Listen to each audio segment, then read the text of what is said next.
Once upon a time, in the grand palace of a wise and mighty king from 1,000 years ago, a mysterious old sage presented a gift, a shimmering hourglass with the power to grant a glimpse into the future.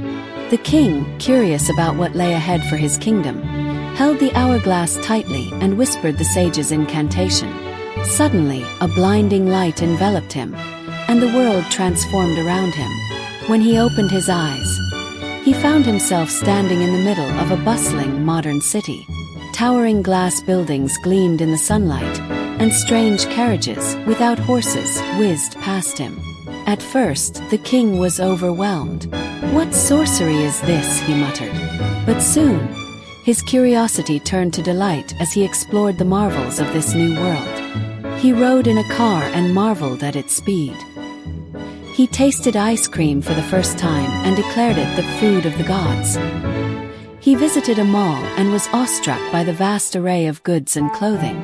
A young child showed him a smartphone, and the king couldn't believe how it could show moving pictures and connect people across the world.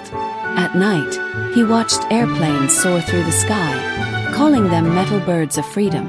The king met kind strangers who taught him about the wonders of technology, from computers to electric lights. He even visited a museum and discovered his own kingdom's history preserved in books and artifacts. But as days passed, the king began to feel a longing for his own time. "I have seen the future, and it is glorious.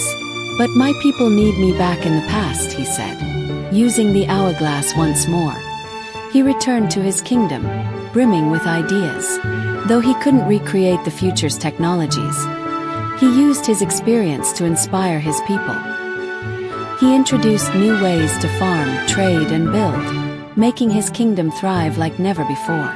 And so, the king's brief journey into the future changed not only his life but also the fate of his people, proving that wisdom and curiosity could bridge the gap between ages.